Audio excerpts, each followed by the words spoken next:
அனைவருக்கும் வணக்கம். இன்று Goldsmith spa Singapore parents academy அரங்கின் மூலம் உங்களை சந்திப்பது மிக்க மகிழ்ச்சி. உங்களுக்கு தெரியுமா, ரீசெண்ட் ரிசர்ச் படி 35 இயர்ஸ் அண்ட் எபோ இருக்கிற 98% ஆஃப் ஹோம் மேக்கர்ஸ் டிப்ரெஷன்ல சஃபர் பண்ணிட்டு இருக்காங்க. இது எதனால நடக்குதுன்னு நீங்க நினைக்கிறீங்க? வீட்டுல சம்டைம்ஸ் பாத்தீங்கன்னா ஹோம் மேக்கர்ஸ் பஞ்ச் பேக் மாதிரி யூஸ் பண்றாங்க.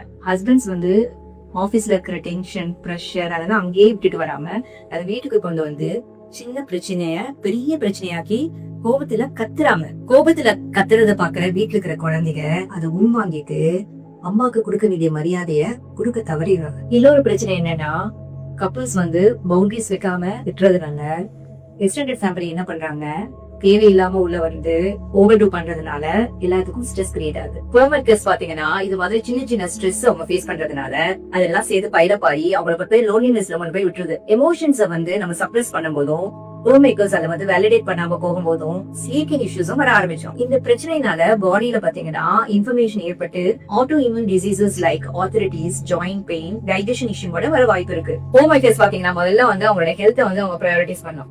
டெய்லி பாத்தீங்கன்னா அட்லீஸ்ட் அவங்க ஒரு 30 மினிட்ஸ் அவங்க வாக் பண்ணணும். ஒரு 20 மினிட்ஸ் அவங்க கண்டிப்பா மெடிடேட் பண்ணணும். நீங்க ஃபிளைட்ல கூட பாத்தீங்கன்னா எமர்ஜென்சி ப்ரிகாஷன் டெமோ பண்ணும்போது ஃபர்ஸ்ட் ஆக்சிஜன் மாஸ்க நம்ம போட்டுக்கிட்டு நம்மள முதல்ல கவனிச்சுக்கிட்டு அதுக்கப்புறம் தான் பக்கத்துல இருக்கிற குழந்தைகளையும் பெரியவங்களையும் நம்ம கவனிக்கணும்னு சொல்லுவாங்க. அதே மாதிரிதான் நீங்க நம்ம குடும்பத்தை நன்றா கவனிக்கணும்னு நீங்க நினைச்சீங்கன்னா முதல்ல நீங்க உடல் அளவுலயும் மனதளவுலயும் நீங்க ஆரோக்கியமா இருக்கணும். அதனாலதான் இனிமேலாவது ஹோம் மேக்கர்ஸ் அவங்கள இழக்காம மத்தவங்களை பார்க்க ஆரம்பிக்கலாமா?